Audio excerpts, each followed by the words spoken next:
NCERT class 10th history का second chapter nationalism in India part 2। इससे पहले हमने पार्ट 1 में देखा था कि फर्स्ट वर्ल्ड वॉर की वजह से इंडियंस को बहुत प्रॉब्लम फेस हुई थी और जो गांधी जी साउथ अफ्रीका से जब वापस आए तो उन्होंने सत्याग्रह का यूज़ करके रोलेट एक्ट के खिलाफ भी काम किया और उन्होंने स्टार्ट किया खिलाफत and non cooperation movement. Non cooperation movement बहुत तरीके से वर्क करना स्टार्ट कर चुका था और डिफरेंट स्टेजेस से अनफोल्ड हो रहा था। तो किस तरीके से ये अनफोल्ड हुआ ये मूवमेंट, किस किस ने इसमें पार्टिसिपेट किया और जो डिफरेंट सोशल ग्रुप्स थे उन्होंने जो नॉन कोऑपरेशन का आइडियाज़ था उसको किस तरीके से कंसीव किया। तो ये सब हम देखेंगे पार्ट सेकंड में।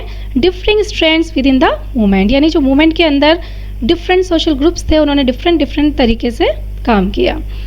नॉन कोऑपरेशन और खिलाफत मूवमेंट जनवरी 1921 में स्टार्ट हो गया था। बहुत सारे सोशल ग्रुप्स ने इसमें पार्टिसिपेट किया था, लेकिन उन सब के अलग अलग एस्पिरेशंस थी, अपनी अपनी आकांक्षाएं थी, उम्मीदें थी, अलग अलग रीजंस थे जिसकी वजह से उन्होंने ये ज्वाइन किया था। जो स्वराज की कॉल थी उसको सभी ने रेस्पॉन्ड किया, लेकिन डिफरेंट तरीके से। और जो स्वराज का टर्म था उसका जो मीनिंग था वो भी डिफरेंट लोगों के लिए डिफरेंट था, यानी सभी लोगों के लिए सेम नहीं था स्वराज का मीनिंग, और अलग अलग तरीके से उन्होंने उसको मीनिंग को इंटरप्रेट किया क्योंकि उनकी सबकी प्रॉब्लम्स अलग थी, उनकी डिमांड्स अलग थी, तो उन्होंने अलग तरीके से उसका प्रोटेस्ट किया। The movement in the towns, यहाँ सबसे पहला क्वेश्चन बनता है, हम साथ में इंपॉर्टेंट क्वेश्चंस भी देखते जाएंगे कि सिटीज़ में नॉन कोऑपरेशन मूवमेंट स्टार्ट कैसे हुआ, या मिडिल क्लास के पार्टिसिपेशन के साथ सिटीज़ में मूवमेंट स्टार्ट कैसे हुआ। तो सिटीज़ में जो मूवमेंट हुआ वो स्टार्ट हुआ मिडिल क्लास के लोगों के पार्टिसिपेशन के साथ। स्टूडेंट्स जो थे उन्होंने गवर्नमेंट कंट्रोल के स्कूल और कॉलेजेस छोड़ दिए, थाउजेंड ऑफ स्टूडेंट्स ने कॉलेज और स्कूल छोड़ दिए जो गवर्नमेंट के थे। हेड मास्टर्स एंड टीचर्स ने रिज़ाइन कर दिया और जो लॉयर्स थे उन्होंने भी अपनी लीगल प्रैक्टिसेस छोड़ दी। सब चीज़ों का बायकॉट हो रहा था। काउंसिल इलेक्शंस को भी बायकॉट किया गया बहुत सारे प्रोविंसेस में एक्सेप्ट मद्रास, यानी मद्रास के अलावा बहुत सारे प्रोविंसेस में काउंसिल इलेक्शन का बायकॉट हुआ। तो यहाँ क्वेश्चन बनता है कि किस प्रोविंस में या फिर किस पार्टी ने मद्रास इलेक्शन का काउंसिल इलेक्शन का बायकॉट नहीं किया, या मद्रास ने काउंसिल इलेक्शन का बायकॉट क्यों नहीं किया। तो जो मद्रास प्रोविंस था और वहाँ पे जो पार्टी थी वो थी जस्टिस पार्टी, जो पार्टी थी वो थी नॉन ब्राह्मण्स की। तो ये जो जस्टिस पार्टी थी, जो नॉन ब्राह्मण्स की पार्टी थी, इन्होंने फील किया कि काउंसिल में अगर हम एंट्री करते हैं तो ये एक रास्ता है पावर को गेन करने का, पावर लेने का, और वो पावर जो अभी तक सिर्फ ब्राह्मण्स के पास था, यानी जो पावर ब्राह्मण्स के पास था वो अभी नॉन ब्राह्मण्स भी लेना चाहते थे जो कि जस्टिस पार्टी के लोग थे। इसीलिए मद्रास में जो जस्टिस पार्टी थी उन्होंने काउंसिल इलेक्शंस का बायकॉट नहीं किया। नेक्स्ट क्वेश्चन यहाँ बनता है कि जो नॉन कोऑपरेशन मूवमेंट था उसका इकोनॉमिक फ्रंट पे क्या इफेक्ट पड़ा या क्या इम्पैक्ट पड़ा। तो जो नॉन कोऑपरेशन मूवमेंट था उसका जो इकोनॉमिक फ्रंट पे इम्पैक्ट था वो भी बहुत ड्रामेटिक था। अब क्या क्या इफेक्ट पड़ा हम यहाँ पे देखते हैं। जितने भी फॉरेन के बने हुए सामान थे उसका बायकॉट किया गया। लिक्विड शॉप्स को पिकेट कर दिया गया। पिकेट का मतलब होता है एक फॉर्म ऑफ डेमोन्स्ट्रेशन या प्रोटेस्ट जिसकी वजह से लोगों को किसी शॉप में या किसी फैक्ट्री में ऑफिस में जाने से रोक दिया जाता है। तो यहाँ फॉरेन गुड्स को बायकॉट किया गया, लिक्विड शॉप्स को पिकेट किया गया और जितने भी फॉरेन के क्लॉथ्स थे उनको जला दिए गए। एक बड़ी सी ह्यूज बोन फायर, यानी सब लोग इकट्ठा होकर जो आग जलाते थे उसमें फॉरेन क्लॉथ को जला दिया जाता था। जो फॉरेन क्लॉथ का इंपोर्ट था, जो कि इंडिया में बाहर से आ रहा था फॉरेन क्लॉथ, उसकी सप्लाई हाफ हो गई 1921 से 1922 में, और इसकी वैल्यू भी फिर गिर गई 102 करोड़ रुपीस से वैल्यू गिर के 57 करोड़ रुपीस तक आ गई। बहुत सारी जगह पे मर्चेंट और ट्रेडर्स जो थे, बिजनेसमैन जो थे, उन्होंने फॉरेन के सामान में बिजनेस करने से मना कर दिया, फॉरेन गुड्स का बायकॉट किया और फॉरेन ट्रेड को फाइनेंस करने से भी मना कर दिया गया। जैसे जैसे ये बायकॉट मूवमेंट फैलता जा रहा था, लोग फॉरेन के क्लॉथ्स को, इंपोर्टेड क्लॉथ्स को रिजेक्ट कर रहे थे, डिस्कार्ड कर रहे थे और इंडियंस पहनना स्टार्ट कर रहे थे, यानी इंडियंस ही पहनेंगे अब ये डिसाइड किया उन्होंने, जिसकी वजह से जो इंडियन टेक्सटाइल मिल्स और हैंडलूम का प्रोडक्शन था वो बढ़ गया। नेक्स्ट क्वेश्चन जो बहुत ही इंपॉर्टेंट क्वेश्चन यहाँ बनता है कि जो नॉन कोऑपरेशन मूवमेंट था वो सिटीज़ में धीरे धीरे डाउन क्यों हो गया। ये कई बार पूछा गया एग्जाम में भी। तो यहाँ हम देखते हैं क्या रीजंस थे जिसकी वजह से नॉन कोऑपरेशन मूवमेंट सिटीज़ में डाउन होता जा रहा था। खादी क्लॉथ जो यूज़ कर रहे थे इंडियंस, यानी अब फाइनली फॉरेन के क्लॉथ को बंद करके खादी क्लॉथ जो यूज़ करने का डिसाइड किया था, लेकिन वो बहुत ही एक्सपेंसिव था। अगर हम मास प्रोडक्ट प्रोड्यूस मिल्क क्लॉथ से उसका कंपैरिजन करें तो खादी क्लॉथ बहुत ज़्यादा एक्सपेंसिव था, पुअर लोग उसको अफोर्ड नहीं कर पा रहे थे।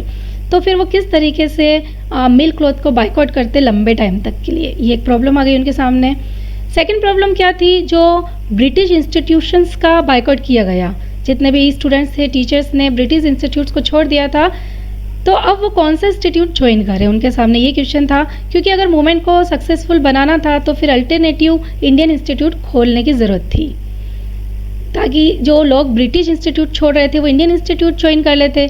लेकिन जो इंडियन इंस्टीट्यूट थे वो बहुत ही स्लोली ओपन हो रहे थे, तो फिर उनके पास कोई चॉइस नहीं थी और उनके पास कोई रास्ता नहीं था। तो स्टूडेंट्स और टीचर्स ने फिर से गवर्नमेंट स्कूल्स ज्वाइन कर लिए और जो लॉयर्स थे वो भी अपने गवर्नमेंट कोर्ट्स को उन्होंने भी फिर से ज्वाइन कर लिया। तो इस वजह से ये जो मूवमेंट था सिटीज़ में स्लोली डाउन होता गया। नेक्स्ट पॉइंट देखते हैं, rebellion in the country side. Country side मतलब जो आसपास के रूरल एरियाज थे, विलेजेस थे, वहाँ पे ये नॉन कॉपरेशन मूवमेंट किस तरीके से स्प्रेड हुआ। तो फिर यहाँ पे क्वेश्चन बनता है कि जो अवध था वहाँ के पीजेंट्स, जो फार्मर्स थे, उन्होंने किस तरीके से रिवॉल्ट किया, यहाँ पे किस तरीके से नॉन कॉपरेशन मूवमेंट को इंटरप्रेट किया। तो नॉन कॉपरेशन मूवमेंट जो सिटीज़ से अब पहुंच चुका था रूरल एरियाज़ में, कंट्री साइड में, और पहले से ही वहाँ पे पीजेंट्स की और ट्राइबल्स की कम्युनिटी जो थी उनका स्ट्रगल चल रहा था।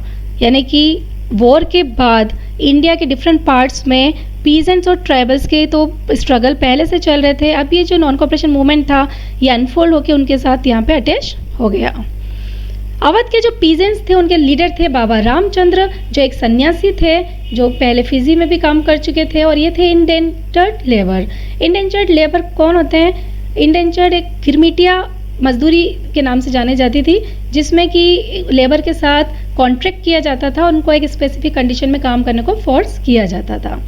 ये जो मूवमेंट था यहाँ पे पीजेंट्स का, वो था तालुकदार के खिलाफ और लैंडलॉर्ड्स के खिलाफ। क्योंकि जो तालुकदार और लैंडलॉर्ड्स थे वो फार्मर्स से एक्सॉर्बिटेंटली हाई रेंट्स, यानी कि लिमिट से भी ज़्यादा रेंट लेते थे, और वेराइटी ऑफ अदर सेसेस, मतलब जो दूसरे रिवेन्यूज़ थे वो भी बहुत ज़्यादा थे। तो यहाँ इनकी प्रॉब्लम आप समझ गए।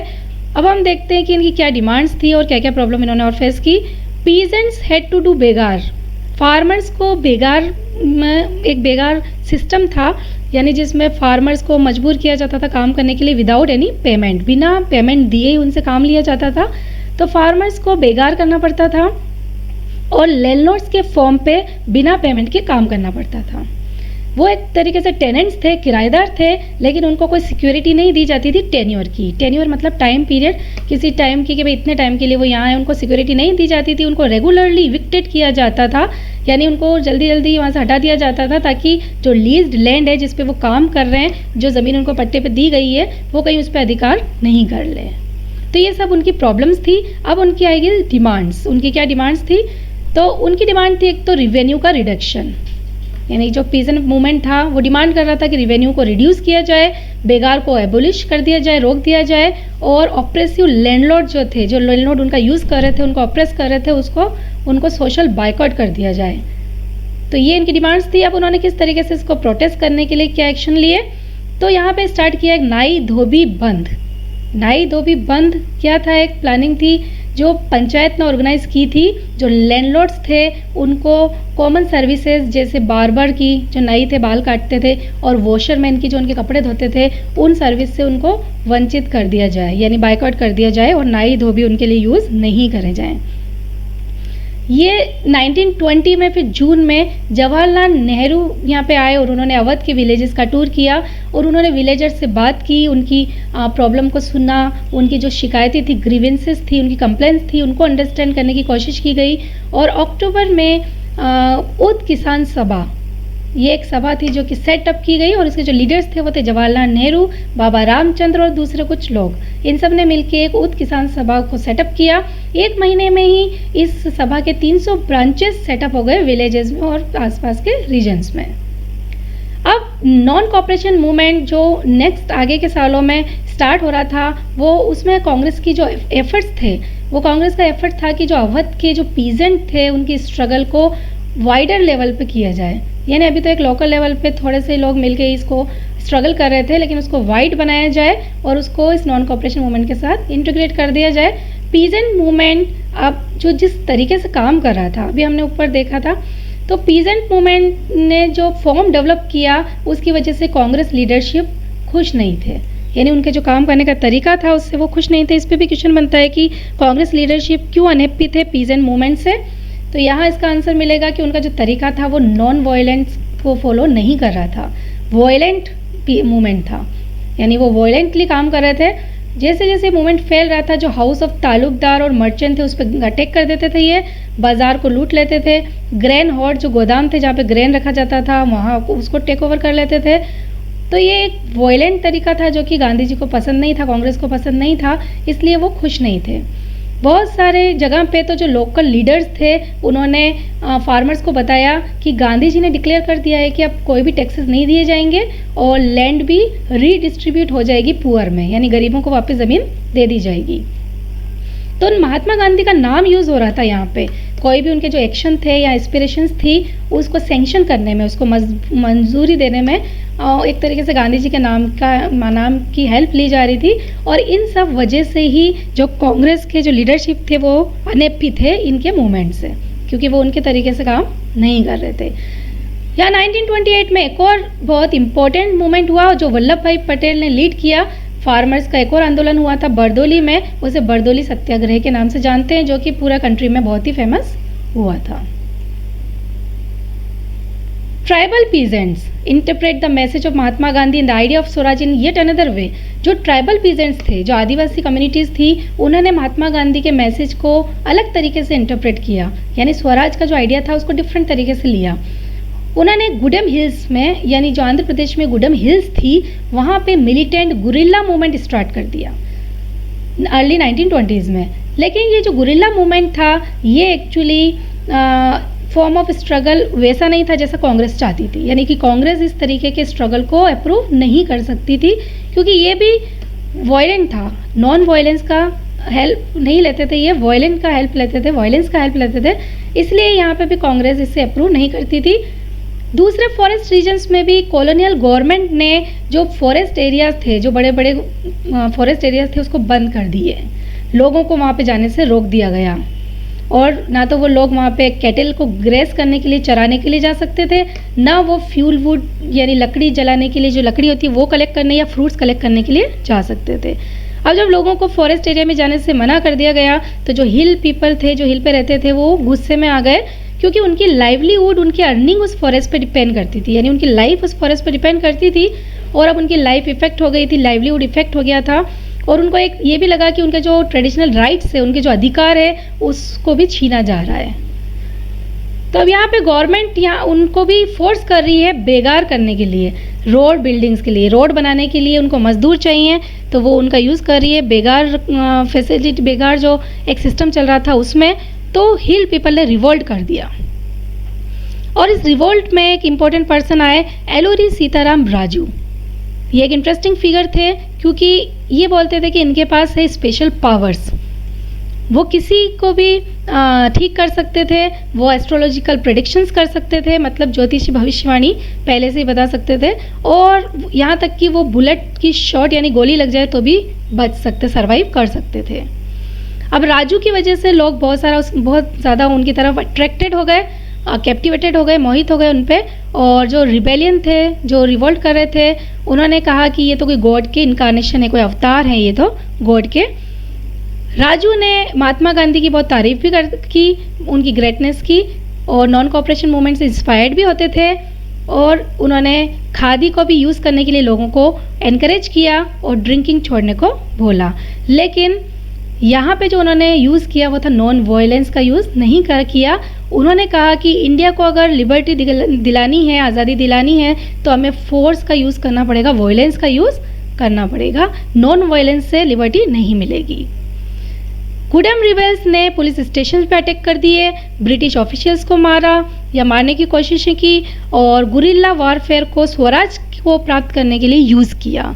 तो ये सब तरीका फिर कांग्रेस के अगेंस्ट था, क्योंकि कांग्रेस चाहती थी नॉन वायलेंस और ये हो रहे थे वायलेंट, वायलेंस का सहारा ले रहे थे। राजू को कैप्चर्ड कर लिया गया, पकड़ लिया गया, और 1924 में एग्जीक्यूटेड कर दिया गया, उनको मार दिया गया। लेकिन वो उस टाइम तक एक फोक हीरो बन गए थे। लोगों के हीरो की तरह। तो यहाँ एक डिफरेंट तरीके से ट्राइबल पीपल ने काम किया, तो उनकी क्या डिमांड्स थी, उन्होंने किस तरीके से प्रोटेस्ट किया, उस पर क्वेश्चन बनते हैं। Swaraj in the plantation. अब हम देखते हैं कि प्लांटेशन वर्कर के लिए स्वराज का क्या मीनिंग था। वर्कर्स के लिए भी एक तरीके से नॉन कॉपरेशन मूवमेंट में उन्होंने भी पार्टिसिपेट किया। जो महात्मा गांधी के स्वराज का नोशन था, यानी स्वराज का जो आइडिया था, वर्कर्स ने अपनी खुद की अंडरस्टैंडिंग से उन्होंने उसको अपने तरीके से समझा। जो प्लांटेशन वर्कर्स थे असम में, उनके लिए फ्रीडम का मतलब था right to move freely in and out of the confined space in which they were enclosed. उनको एक एरिया में बंद करके रखा जाता था, तो उनके लिए फ्रीडम का मतलब था उस एरिया से बाहर जाना आना, फ्रीली इधर उधर जाना आना, ताकि वो अपनी विलेज से, यानी जिस विलेज से वो आए थे काम करने के लिए, उस विलेज से वो एक लिंक बना के रख सके, मेंटेन कर सके। यानी उनको पाबंदी नहीं लगाई जाए, उनको ईजिली आने दिया जाए। Under the inland immigration act of 1859, यहाँ क्वेश्चन बनता है कि what is the inland immigration act of 1859। तो ये जो एक्ट था, इसके according plantation workers were not permitted to leave the tea garden without permission. Plantation worker को टी गार्डन को छोड़ने की परमिशन नहीं थी, यानी बिना परमिशन के वो बाहर नहीं जा सकते थे, और उनको परमिशन मिलती भी बहुत ही कम थी, बहुत मुश्किल से परमिशन मिलती थी। इसीलिए उनके लिए फ्रीडम का मतलब था ये परमिशन मिलना, उनको बाहर जाने दिया जाए और उनको अपनी मर्जी से अपनी विलेज जाने आने दिया जाए। When they heard of non cooperation movement, जैसे उन्होंने नॉन कॉपरेशन मूवमेंट के बारे में सुना, तो बहुत सारे जो वर्कर्स थे उन्होंने अथॉरिटीज़ को एक तरीके से रिजेक्ट कर दिया और प्लांटेशंस को छोड़ दिया और घर चले गए। उनका मानना था कि गांधी जी आ रहे हैं और गांधी राज ला रहे हैं, यानी गांधी राज आने वाला है और everyone would be given land, सभी लोगों को उनके खुद के गांव में ज़मीन दी जाएगी। एक गांधी राज आएगा और सभी को अपनी विलेज में ही ज़मीन दी जाएगी, लैंड लिया जाएगा। Never reach there destination, they never reach there destination मतलब वो कभी भी अपनी मंजिल पे नहीं पहुंच पाए, यानी वो घर के लिए गए तो थे लेकिन वो घर नहीं पहुंच पाए। रास्ते में ही वो रेलवे और स्टीमर स्ट्राइक की वजह से फंस गए और उनको पुलिस ने पकड़ लिया और बहुत बुरी तरीके से उनको पीटा गया। तो यहाँ पे आपने देखा कि जो विजन्स थे इस मूवमेंट के, अलग अलग लोगों ने अलग अलग तरीके से मूवमेंट को देखा, क्योंकि सबकी डिमांड्स अलग थी, सबकी आइडियाज़ अलग थे। और जो कांग्रेस का प्रोग्राम था, वो जिस तरीके से डिफाइन किया था उन्होंने कि जिस तरीके से मूवमेंट काम करेगा, वो सब लोग उसको फॉलो नहीं कर रहे थे। उन्होंने स्वराज को या स्वराज के टर्म को अपने अपने तरीके से इंटरप्रेट कर लिया, यानी अपने अपने मीनिंग्स निकाल लिए और उसको अपने अपने तरीके से फॉलो कर लिया। और बहुत सारे लोगों ने वायलेंस का भी सहारा लिया और लोगों ने सोचा कि अब एक टाइम ऐसा आने वाला है जब सफरिंग और ट्रबल्स वुड बी ओवर, जब हमारी सारी परेशानियाँ, प्रॉब्लम्स दूर हो जाएंगी। उनके लिए स्वराज का मतलब यही था कि सारी उनकी प्रॉब्लम्स दूर हो जाएंगी, सफरिंग्स दूर हो जाएंगी। और जब ट्राइबल चैंटेड गांधीज ने, और जब वो गांधी जी का नाम यूज़ करते थे, और अब एक स्लोगन भी उन्होंने बनाया था, स्वतंत्र भारत, स्वतंत्र भारत की डिमांड करते हुए उन्होंने स्लोगन भी बनाया था। तो कहीं ना कहीं वो इमोशनली इस ऑल इंडिया एजिटेशन से, इस ऑल इंडिया मूवमेंट से जुड़ गए थे। चाहे वो अपने अपने लोकल एरिया पे काम कर रहे थे, लेकिन वो धीरे धीरे इस ऑल इंडिया मूवमेंट से जुड़ते जा रहे थे और वो महात्मा गांधी के नाम के साथ काम कर रहे थे। इसका मतलब वो उनके आइडिया से इम्प्रेस थे और link their movement to the Congress, और अपने अपने मूवमेंट को कांग्रेस के साथ जोड़ते जा रहे थे। यानी उन्होंने एक आइडेंटिफिकेशन दिया इस मूवमेंट को जो कि लोकलिटी से बियॉन्ड था, यानी अब वो अपने अपने लोकल एरिया के बारे में काम करते करते वो इस मूवमेंट से जुड़ गए थे। उन्होंने इस मूवमेंट को एक पहचान दी और वो पहचान उनकी लोकलिटी जो थी, उनकी लोकल एरिया से, उस लिमिट से भी बाहर था। तो आई होप कि आपको यहाँ तक बहुत अच्छे से समझ में आ गया होगा। See you in next video, take care.